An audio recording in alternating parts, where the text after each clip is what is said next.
Hi welcome to Tamil பாட்நாட். இன்னைக்கு நம்ம இந்த வீடியோவில் ஒய்ஃபை ஹேக்கிங் சீரிஸோட 4th பார்ட்டு தான் பார்க்க போகிறோம். ஆல்ரெடி 3 பார்ட்டு போட்டிருக்கேன். மானிட்டர் மோடு, பேக்கெட் இன்ஜெக்ஷன், அப்புறமேட்டு அடாப்டர் எப்படி சூஸ் பண்ணுறது அப்படின்ற மாதிரிலாம் எல்லாமே போட்டாச்சு. இந்த வீடியோவில் ஒய்ஃபை டீஅத்தன்டிகேஷன் அட்டாக்கை பற்றி ஏன் சொல்கிற, எதுக்கு சொல்கிற அப்படின்னு நீங்கள் கேட்குறது புரியுது. ஏன்னா ஒய்ஃபை ஹேக்கிங் சீரிஸ் ஆரம்பித்தா நம்ம டேரெக்டாக பாஸ்வேர்டை கிராக் பண்ணுறதை பற்றி சொல்லிட்டு போயிட வேண்டியதானே, எதுக்கு தேவையில்லாமல் கதையை விட்டுக்கிட்டு அப்படின்னு நீங்கள் கேட்குறது புரியுது. இருந்தாலும் ஒய்ஃபை ஹேக்கிங் ப்ராசஸ் அப்போ நம்மளுக்கு நடுவில் ஒரு ரோல் இருக்கும். அதாவது அதுதான் கொஞ்சம் முக்கியமான பார்ட்டு. அதாவது இதில் நடக்கிற டீஅத்தன்டிகேஷன் அட்டாக்கு. சரி, இந்த இது அவ்வளோ முக்கியமா அப்படின்னு நீங்கள் கேட்கலாம். இந்த டீஅத்தன்டிகேஷன் அட்டாக் எதுக்கு நடத்துகிறோம் அப்படின்னு கேட்டிங்கன்னா, ஒரு ஒய்ஃபை நம்ம பிரேக் பண்ணணும் அப்படின்னு முடிவு பண்ணிட்டோம் அப்படின்னா, ஃபர்ஸ்ட் அந்த நெட்வொர்க் ஸ்னிப் பண்ணுவோம். சரியா? அந்த நெட்வொர்க்குள்ளே எத்தனை கிளைண்ட்ஸ் இருக்காங்க அப்படின்னு ஸ்கேன் பண்ணுவோம். இது எல்லாமே நம்ம டெமோவை பார்ப்போம். எவ்வளோ கிளைண்ட்ஸ் இருக்காங்களோ அந்த அளவுக்கு நம்மளால அந்த ஹேண்ட் ஷேக் பேக்கெட்ஸ் கேப்சர் பண்ண முடியும். ஹேண்ட் ஷேக்னா என்ன அப்படின்னு நீங்கள் கேட்கலாம்.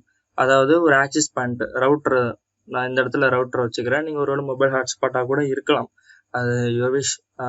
ரவுட்டர் வச்சுக்கிறேன், அதான் ஆக்சஸ் பாயிண்ட். கிளைண்ட் நம்மளோட டிவைஸ், நம்மளோட லேப்டாப் இருக்கலாம், டேப்லெட்டாக இருக்கலாம், மொபைலாக இருக்கலாம். இந்த மாதிரி எத்தனை கிளைண்ட் அந்த ஆக்சஸ் பாயிண்டோட ஜாயின் ஆகுதோ அப்போ நடுவில் ஃபோர்வே ஹேண்ட் ஷேக் அப்படின்ற ஒரு ப்ராசஸ் நடக்கும். அந்த பாக்கெட் நம்ம எவ்வளோக்கு எவ்வளோ கேப்சர் பண்ணுறோமோ அந்த அளவுக்கு நம்மளுக்கு நல்லது. ஏன்னா அந்த பேக்கெட்டை தான் நம்ம ப்ரூட் ஃபோர்ஸ் அட்டாக் யூஸ் பண்ணுவோம். அதுல வேர்ட் ஃபைல் மேட்ச் பண்ணி பாஸ்வேர்ட் காம்பினேஷன்ஸ் எல்லாம் பிரேக் பண்ணி எடுக்கிற மாதிரிலாம் இருக்கும். இன்கேஸ் இது ஒரு பெரிய லார்ஜ் ஒய்ஃபை நெட்வொர்க் இல்லை, சின்ன ஒய்ஃபை நெட்வொர்க்காக இருக்கு அப்படின்னா, ஒரு இதில் ஒரு கிளைண்ட் கூட இருக்கலாம். அது அவங்களோட பேட் லக்கு. அப்படி ஒரே ஒரு கிளைண்ட் மட்டும் இருக்கிறப்ப, ஒரே ஒரு கிளைண்ட்னு சொல்லல, ரொம்ப கம்மியான ஹேண்ட் ஷேக் கிடைக்கிறப்ப நம்மளால எப்படி அதிகமாக ஹேண்ட் ஷேக் கெயின் பண்ண முடியும் அப்படின்னு கேட்டிங்கன்னா, அந்த விக்டம்ஸ் அந்த ஆக்சஸ் பாயிண்ட் டிஸ்கனெக்ட் பண்ணிடணும். டிஸ்கனெக்ட் பண்ணணும்னா நம்ம ஒய்ஃபை ஆஃப் பண்ணால் எப்படி டிஸ்கனெக்ட் ஆகும்ல, அந்த மாதிரி டிஸ்கனெக்ட் பண்ணணும். இந்த மாதிரி அட்டாக்கர் இருக்கிற கிளைண்ட்ஸ் எல்லாம் டிஸ்கனெக்ட் பண்ணுறப்ப மறுபடியும் அந்த கிளைண்ட்ஸ் எல்லாம் அந்த ஆக்சஸ் பாயிண்டோட கனெக்ட் பண்ண, அதாவது ரவுட்டரோட கனெக்ட் பண்ண ட்ரை பண்ணும். அப்போதைக்கு அந்த இடத்துல நம்மளுக்கு ஹேண்ட் ஷேக் ப்ராசஸ் நடக்கும். அப்போ அட்டாக்கர் அந்த பேக்கெட்ஸ் எல்லாம் இன்னும் நிறைய கேப்சர் பண்ணலாம். அதுக்கப்புறம் அதை அவங்களோட ஸ்டைல் பிரேக் பண்ணிக்கலாம். இதுதான் சினாரியோ. இந்த ஒய்ஃபை டீஅத்தன்டிகேஷன் அட்டாக் வார்த்தை உங்களுக்கு புதுசா இருந்திருக்கலாம். ஆனா இது உங்களுக்கு ஒரு சிலருக்கு புதுசா இருக்கலாம், ஒரு சிலருக்கு பழசா தான் இருக்கும். ஆனா நிறைய பேர் இதை எப்படி கேள்விப்பட்டிருப்பீங்கன்னா, ஒய்ஃபை ஜாமிங் அப்படின்ட்டு நிறைய யூடியூப் வீடியோஸ்ல பார்த்துருப்பீங்க. ஏன் நானே இந்த ஒய்ஃபை ஜாமிங் பண்றதுக்காண்டி இந்த நோட் எம்சிஓ இந்த வீடியோல பாத்தீங்கன்னா ஒரு டிவைஸ் மாதிரி வச்சிருக்காங்களே கருப்பு கலர்ல, ஆர்டினோ பேஸ்ட் டிவைஸ். இதுல ஒய்ஃபை மாடியூல் ஃபிக்ஸ் பண்ணிருக்காங்க. நானே இதை வாங்கி வச்சு ஒரு 7-8 மாசமா இருக்கு. இன்னும் அதை பத்தி வீடியோ போடாம நான் வச்சிருந்திருக்கேன். இந்த டிவைஸை யூஸ் பண்ணி எப்படி இருக்கிற ஒய்ஃபை நெட்வொர்க்ல இருக்கிற எல்லா கிளைண்ட்ஸையும் டிஸ்கனெக்ட் பண்ணி விடுறது அப்படின்ற மாதிரி சொல்லியிருப்பாங்க. இது ஒய்ஃபை ஜாமர் அப்படின்னு சொல்லியிருப்பாங்க. இது ஜாமர் கிடையாது, ஜஸ்ட் டீஅத்தன்டிகேஷன் அட்டாக் தான். நம்ம எப்படி மேனுவலா இப்போ ஏர் கிராக் என்ஜி, ஏர் டம்ப்ல போட்டு ட்ரை பண்ணுவோமோ அதே தான் இந்த டிவைஸ் ஆட்டோமேட்டிக்கா பண்ணும். சரிங்களா? உள்ள இருக்கிற கான்செப்ட் எல்லாமே சேம் தான். நீங்க பார்த்துருக்கலாம், இதை பார்த்துக்கோங்க. சரி, நம்ம இப்போ அடுத்து இந்த ஒய்ஃபை டீஅத்தன்டிகேஷன் அட்டாக் பத்தி பார்ப்போம். இந்த ஒய்ஃபை டீஅத்தன்டிகேஷன் அட்டாக் இப்போ இருக்கிற மோஸ்ட்லி எல்லா ஒய்ஃபைல பாசிபிள் தான். IEEE 802.11 இந்த ஒய்ஃபை ப்ரோட்டோகால்ல எப்படின்னா டீஅத்தன்டிகேஷன் அப்படின்ற ஃப்ரேம்ஸ் செட் பண்ணிருக்காங்க. அதாவது இந்த டீஅத்தன்டிகேஷன் ஃப்ரேமுங்கிறது என்னன்னா, நம்ம ஒரு நிமிஷம் இங்க டெமோல நான் இப்போ ஒய்ஃபை வச்சிருக்கேன்னா, பிருத்வி அப்படின்ற ஆக்சஸ் பாயிண்டோட கனெக்ட் பண்ணியிருக்கேன். ஒருவேளை எனக்கு இந்த ஒய்ஃபை கனெக்ட் பண்ண வேணாம், டிஸ்கனெக்ட் பண்ணிக்கிறேன்னா, நம்ம இப்போ டிஸ்கனெக்ட் பட்டன் அழுத்துவோம்ல, அப்போதைக்கு என்ன பண்ணணும்னா நம்ம கிளைண்ட்ல இருந்து ஒரு டீஅத்தன்டிகேஷன் பாக்கெட் ஆக்சஸ் பாயிண்ட் போகும். ஸோ உடனே அது நம்மள கழட்டி விட்டுரும், அதாவது கட் பண்ணி விட்டுரும். இந்த பாக்கெட் தான் டீஅத்தன்டிகேஷன் ஃப்ரேம். சரிங்களா? இது இந்த இருக்கிற எல்லா ஒய்ஃபை ப்ரோட்டோகாலும் இருக்கு. இந்த பாக்கெட் அனுப்புவது மூலமா மறுபடியும் சொல்றேன், ஆக்சஸ் பாயிண்டோட நம்ம டிஸ்கனெக்ட் பண்ணுவோம். இந்த பாக்கெட் நம்மளே மேனுவலா ரீப்ரொடியூஸ் பண்ணுவோம். இந்த மாதிரி ரீப்ரொடியூஸ் பண்றப்ப ஆக்சஸ் பாயிண்ட் என்ன நினைக்கும், இந்த கிளைண்ட் வேணான்னு நினைக்கிறாங்க அப்படின்ட்டு கட் பண்ணி விட்டுரும்.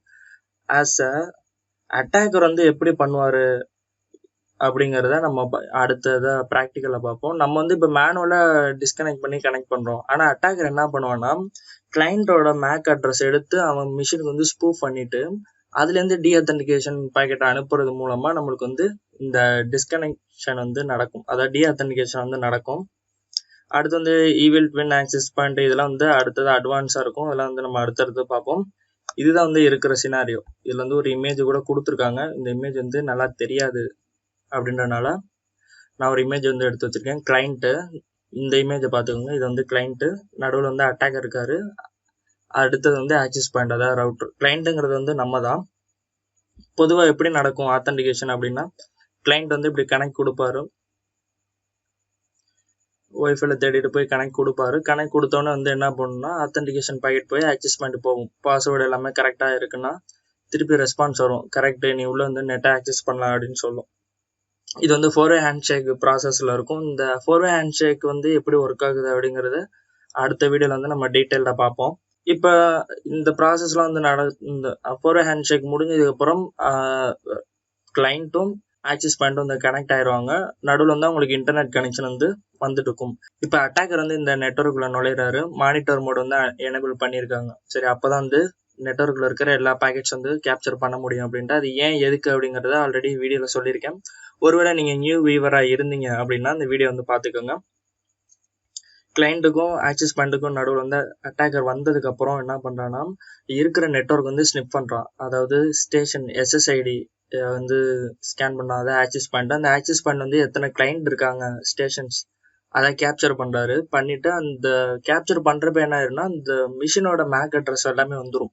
அந்த மேக் அட்ரஸை எடுத்து அட்டாக்கர் வந்து என்ன பண்ணிக்கிறாருன்னா, அவர் மிஷின் வந்து ஸ்பூஃப் பண்ணிவிட்டு அந்த மிஷின் வந்து டீஅத்தன்டிகேஷன் அட்டாக் வந்து அதை டீஅத்தன்டிகேஷன் ஃப்ரேம் வந்து சென்ட் பண்ணுறாரு. அப்படி சென்ட் பண்ணுறப்ப ஆக்சஸ் பாயிண்ட் என்ன நினைக்கும், இந்த மிஷின்லேருந்து நம்மளுக்கு ஒய்ஃபை வந்து டிஸ்கனெக்ட் பண்ண சொல்கிறாங்க அப்படின்ட்டு அது நினச்சிக்கும். சரியா? ஏன்னா லேயர் 2ல் வந்து நம்மளுக்கு நெட்வொர்க் எப்படி செயல்படும் அப்படின்னா, மேக் அட்ரஸை வச்சு தான் செயல்படும்.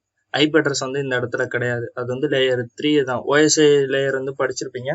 லேயர் 2ல் வந்து நம்மளுக்கு மேக்கு தான் வந்து ஒர்க் ஆகும். இந்த லேயர் 2ல் தான் வந்து பேக்கெட்ஸ் வந்து எப்படி ரெஃபர் பண்ணுவாங்கன்னா ஃப்ரேம்ஸ்ன்னு சொல்லுவாங்க. லேயர் 3ல் தான் வந்து பேக்கெட்டும்பாங்க. அதுக்கப்புறம் வந்து செக்மெண்ட் அப்படின்னு சொல்லுவாங்க. இது எல்லாமே நம்ம OSI லேயரில் வந்து பேசிக்காக படித்த விஷயங்கள் தான். சரி, இப்போ உங்களுக்கு இது புரிஞ்சிருக்கும் அப்படின்னு நம்புகிறேன். இது வந்து நம்ம அடுத்தது இப்போ டெமோ பார்ப்போம். ஓகே, நான் இப்போ என்னோட கலிநெக்ஸ் மிஷின் வந்து ஆன் பண்ணிட்டேன். ஹோஸ்ட் மிஷினில் வந்து விண்டோஸ் 10 இருக்குது. அந்த மிஷின் வந்து எதில் கனெக்ட் ஆகிருக்கு அப்படின்னா பிருத்வி அப்படின்ற ஒய்ஃபை ஆக்சஸ் பாயிண்ட் வந்து கனெக்ட் ஆகிருக்கு. சரியா? இந்த ஆக்சஸ் பாயிண்டை தான் வந்து நம்ம இப்போ டீஅத்தன்டிகேஷன் மூலம் வந்து என்னோட விண்டோஸ் 10 மிஷின் வந்து டிஸ்கனெக்ட் பண்ணி விட்டு டெமோ காட்ட போகிறேன். உள்ள கெஸ்ட்டாக வந்து VMwareல கலிநெக்ஸ் வந்து யூஸ் பண்ணிட்டு இருக்கேன். இப்போ என்னோட ஹோஸ்ட் மிஷின் வந்து நெட் கனெக்ஷன் இருக்கா, அது கட் ஆகுது அப்படிங்கிறத ட்ரேஸ் பண்ணுறதுக்காண்டி சிம்பிளாக வந்து பிங் கமாண்ட் போட்டுக்கிறேன். அது கண்டினியூஸாக வரணுங்கிறதுக்காண்டி -T வந்து போட்டுக்கிறேன். இப்போ கண்டினியூவாக வந்துட்டே இருக்கும். ஓகே, அது பாட்டு ஒரு ஓரமாக இருக்கட்டும். இப்போ நம்ம டெர்மினலை ஓப்பன் பண்ணிடுவோம். ஆஸ் யூஷுவல் நம்ம எல்லா வீடியோலையும் சொல்கிற மாதிரி ஆல்ரெடி போன வீடியோ வந்து பார்த்துக்கோங்க. இந்த ஒய்ஃபை கார்டை வந்து எப்படி சூஸ் பண்ணுறது, அதான் மானிட்டர் மோடு, பாக்கெட் இன்ஜெக்ஷன்லாம் வந்து செக் பண்ணுறது எப்படி, அது நம்மலாம் சொல்லியிருந்தேன். அதெல்லாம் நீங்கள் பார்த்துட்டு உங்கள் கார்டை வந்து இன்சர்ட் பண்ணிக்கோங்க. உங்களுக்கு வந்து இங்கே ஒய்ஃபை ஆக்சஸ் பண்ண வந்து காட்டும். சரியா? பிருத்தி அப்படிங்கிறது நான் வந்து இதில் வந்து இன்னும் கனெக்ட் பண்ணலை. இந்த ஆக்சஸ் பண்ணல. இந்த ஒய்ஃபை டீஅத்தன்டிகேஷன் அட்டாக் வந்து என்ன மெயின் அப்படின்னா, நீங்கள் வந்து இந்த ஆக்சஸ் பாயிண்டோட கனெக்ட் ஆகியிருக்கணும் அப்படின்ற அவசியம் இல்லை. நீங்கள் எந்த ஆக்சஸ் பாயிண்ட்லையுமே கனெக்ட் பண்ணாமல் வந்து நீங்கள் டிஸ்கனெக்ட் பண்ண முடியும். ஏன்னா வந்து இந்த ப்ரோட்டோகால் வந்து எந்த என்கிரிப்டட் ஃப்ரேம்ஸ் வந்து கிடையாது. அப்படின்றனால யார் வேணால் வந்து இந்த டீஅத்தன்டிகேஷன் பேக்கெட் வந்து ஜென்ரேட் பண்ணி ஆக்சஸ் பண்ணி வந்து அனுப்பலாம். ஜஸ்ட் வந்து நம்மளுக்கு கிளைண்ட்டோட மேக் ஐடி வந்து வேணும். சரியா? அது மட்டும்தான் மேட்ரு, மற்றபடி வேறு எதுவுமே கிடையாது. இப்போ அதே நம்ம எப்படி பண்ணலாம் அப்படின்னு பார்த்தலாம். ifconfig WLAN 0 என்னோட ஒய்ஃபை கார்டு வந்து எனேபிள் ஆகிருக்கு, சாரி டிடெக்ட் பண்ணியிருக்கு. wconfig மேனேஜருன்னு இருக்குது மானிட்டர் மோடில். ஸோ மானிட்டர் மோடு வந்து எனேபிள் பண்ணுவோம். மானிட்டர் மோடை எனேபிள் பண்ணுறதுக்கு ermon-ng செக் WLAN 0.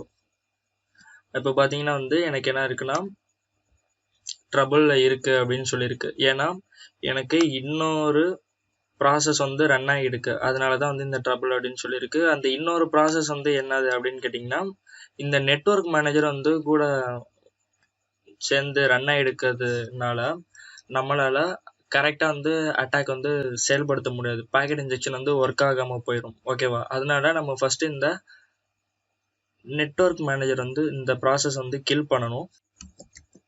கில் பண்ண airman ng செக்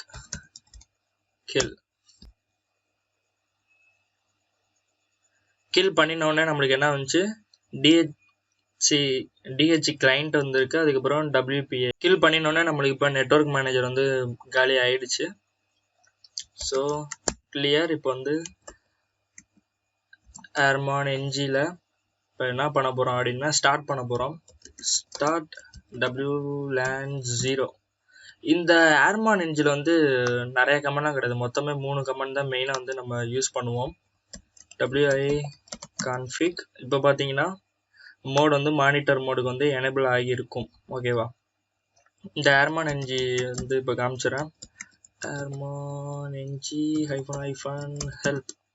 பார்த்தீங்கன்னா airman ng command start, stop, check, interface, அதுக்கப்புறம் ஃப்ரீக்வன்சி இந்த மாதிரி மட்டும்தான் இருக்கும். ஒருவேளை நீங்கள் ப்ராசஸ் வந்து கில் பண்ணணும் அப்படின்னா அதில் ப்ராசஸ் ஐடி அப்படின்னு போட்டிருந்துச்சுல, அதை போட்டு கில் அப்படின்னு கொடுத்தீங்கன்னா கில் ஆகிக்கும்.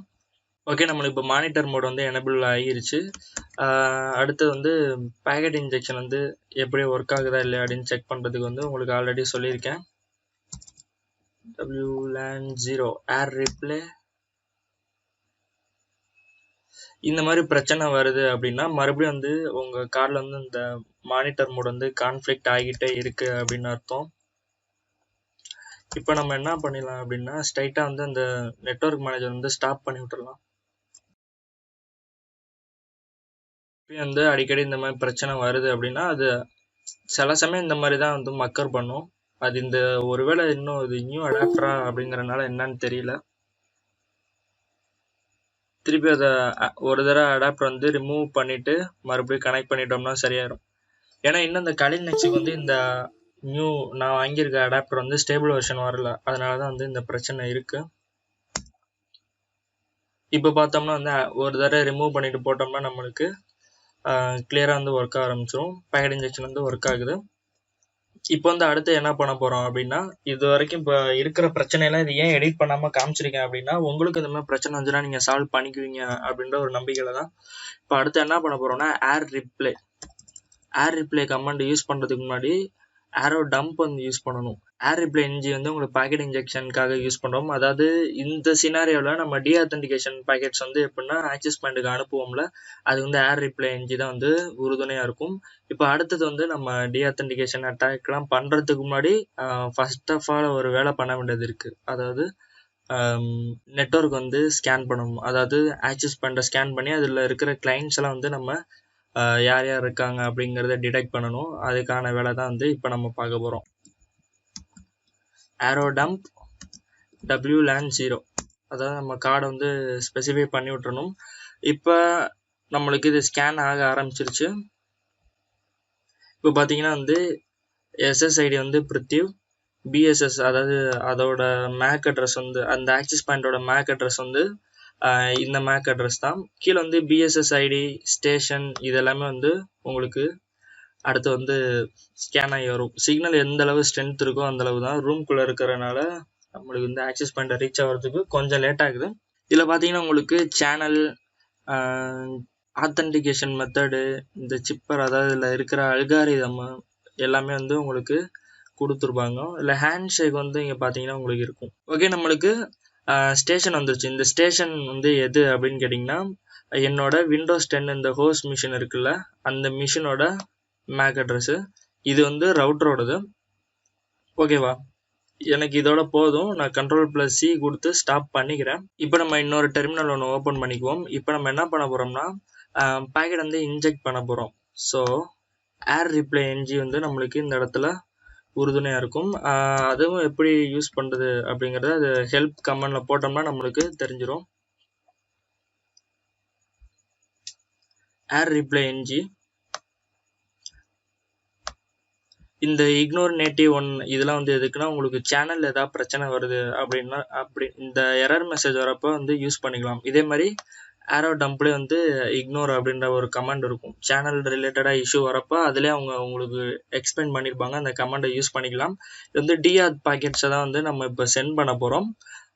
ஸோ நம்ம இப்போ நம்மளோட வேலையை பார்க்கலாம். அடுத்தடுத்து வந்து ஆர்ப் ரிப்ளை அட்டாக் வந்து பண்ணுறது எப்படிங்கிறது ஒவ்வொருன்னா வந்து நம்ம ஸ்டெப் பை ஸ்டெப்பாக பார்க்கலாம். நான் இந்த வீடியோ வந்து உங்களுக்கு டம்மி டீஆத்தென்டிகேஷன் அட்டாக் சொல்கிறதுக்கே ஏன்டா இவன் இவ்வளோ தூரம் மூச்சை போடுறான் அப்படின்னு நீங்கள் நினைக்கலாம். இருந்தாலும் இதெல்லாம் தெளிவாக இப்போ எக்ஸ்பிளைன் பண்ணிட்டோம் அப்படின்னா உங்களுக்கு அடுத்து பிரச்சனை வராது அப்படிங்கிறது என்னோட நம்பிக்கை. இதில் மேலே நீங்கள் ஏர் ரிப்ளை என்ஜினில் பார்த்துட்டிங்கன்னா பி மீன்ஸ் பிஎஸ்எஸ் ஐடி இது எல்லாமே வந்து உங்களுக்கு கொடுத்துருப்பாங்க. சீனா டெஸ்டினேஷன் மேக் அட்ரஸ்ஸு, ஏ வந்து ஆக்சிஸ் ஐடி இது எல்லாமே வந்து சொல்லியிருப்பாங்க. பார்த்தீங்கன்னா உங்களுக்கு தெரியும். ஏர் ரிப்ளை இப்போ நம்ம என்ன யூஸ் பண்ண போகிறோம் அப்படின்னு கேட்டிங்கன்னா டிஆத் தான் யூஸ் பண்ண போகிறோம். DAUTH டீஆத்தென்டிகேஷனு. இது வந்து 4 பேக்கெட்ஸ் மட்டும்தான் நான் சென்ட் பண்ண போகிறேன். அடுத்தது வந்து கிளைண்ட். இந்த கிளைண்ட்டுங்கிறது வந்து எங்கன்னா இங்கே ஸ்டேஷன் இருக்குல்ல, இந்த ஸ்டேஷனு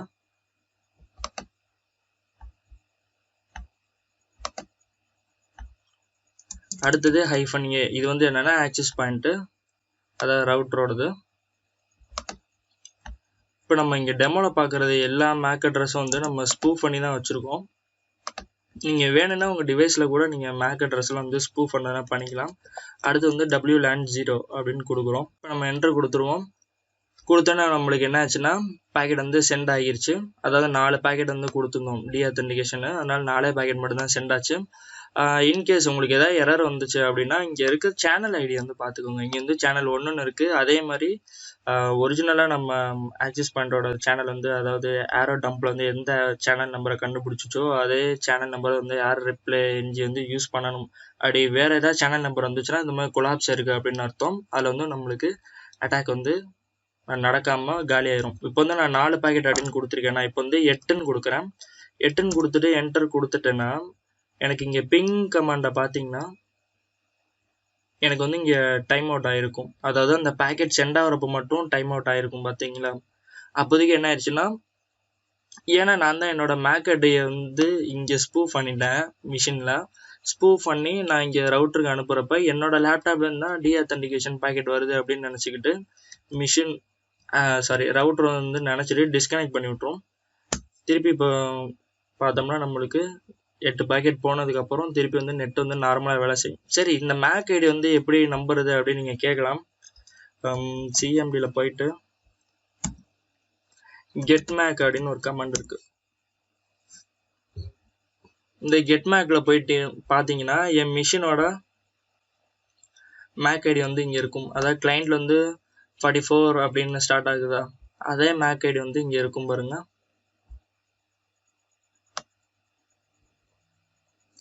சேம் அதே மேக் ஐடி இருக்கும். இந்த மாதிரி தான் வந்து என் மிஷின்லேருந்து தான் டீஆத்தென்டிகேஷன் பேக்கெட்ஸ் வருது அப்படின்னு நினச்சிக்கிட்டு ஆக்சஸ் பாயிண்ட் வந்து கட் பண்ணி விடுது. திருப்பி நீங்கள் இந்த பேக்கெட் வந்து கண்டினியூவாக வரணும் அப்படிங்கிறப்ப 0 போட்டு விட்டு அடிச்சு விட்டிங்கன்னா அது பாட்டுக்கு டீஆத்தென்டிகேஷன் வந்து ஆகிட்டே இருக்கும். யாராலுமே வந்து நிறுத்த முடியாது. சரி, இந்த பேக்கெட் வந்து எப்படி ஹேக்கிங் வந்து யூஸ் பண்ணுவாங்க, அதாவது ஒயர்லெஸ் ஹேக்கிங் வந்து யூஸ் பண்ணுவாங்க அப்படின்னு கேட்டிங்கன்னா இப்போ நம்ம இதில் எத்தனை பேக்கெட் கொடுக்குறோமோ அத்தனை பேக்கெட் மட்டும் தானே போகுது. இதில் வந்து நம்ம வெறும் 2 பேக்கெட் 3 பேக்கெட் அப்படின்னு கொடுத்துட்டோம்னு வச்சுக்கோங்களேன். ஒவ்வொரு தடவையும் டிஸ்கனெக்ட் ஆகிறது வந்து கிளைண்ட்டுக்கே தெரியாது யாரும் இந்த மாதிரி டீஆத்தென்டிகேஷன் அட்டாக் வந்து பண்ணுறாங்க அப்படின்ட்டு. அந்த மாதிரி மைனூட்டாக மில்லி செகண்ட் வந்து உங்களுக்கு டீஆத்தென்டிகேஷன் வந்து நடக்கிறப்ப உங்களுக்கு வந்து பேக்கெட், அதாவது ஹேண்ட்ஷேக் பேக்கெட் வந்து கொஞ்சம் எக்ஸ்ட்ரா வந்து கலெக்ட் பண்ணிக்கலாம். இதுதான் வந்து இந்த டீஆத்தென்டிகேஷனுக்கு பின்னாடி இருக்கிற சினாரியோ. சேம் இதே கமாண்ட்ஸு இதே மெத்தடை தான் வந்து இதே கமாண்ட் கூட கிடையாது, இதே மாதிரியான மெத்தடை தான் வந்து உங்களுக்கு இந்த நோடு MCU அதாவது ஒய்ஃபை ஜாமர் டிவைஸ் அப்படின்னு சொல்லி காட்டுறாங்க யூடியூப்ல. அது வந்து சேம் இந்த மெத்தட் தான் நடக்கும். இங்கே வந்து நம்ம என்ன கிளைண்ட் 1 இருக்குது. ஸோ ஒரு கிளைண்ட்டோட மேக் ஐடி வந்து நம்ம போடுற மாதிரி இருக்குது. அதுலேயே வந்து ஒரு நிறைய கிளைண்ட் இருக்கிறப்ப அந்த மிஷினை ஆட்டோமேட்டிக்காக எடுத்து இந்த கிளைண்ட்டோட ஐடி ஆக்சஸ் பாயிண்டோட மேக் ஐடி எல்லாத்தையுமே எடுத்து காப்பி பண்ணி வச்சுக்கிட்டு நம்மளுக்கு டீஅத்தன்டிகேஷன் பாக்கெட் வந்து சென்ட் பண்ணும். சிம்பிள் தான். பிஹைண்ட் த சீன் உள்ள நடக்கிற விஷயம் வந்து இதுதான். Don't be a script kiddie. அதுக்காக தான் வந்து நான் இந்த வீடியோ போட்டேன். இந்த வீடியோ கொஞ்சம் லென்த்தாக இருந்திருக்கும் அப்படின்னு நம்புகிறேன். நம்பலாம் தேவையில்ல, உண்மையிலுமே லென்த்தாக தான் இருக்குது. எனிவே இந்த வீடியோ உங்களுக்கு பிடிச்சிருக்கும் புரிஞ்சிருக்கும் அப்படின்னு நம்புகிறேன். பிடிச்சிருந்தா லைக் பண்ணுங்கள், பிடிக்கலன்னா டிஸ்லைக் பண்ணுங்கள். இந்த வீடியோ எப்படி இருந்துச்சுன்னு கமெண்ட் பண்ணுங்கள். தேங்க்ஸ் ஃபார் வாட்சிங்.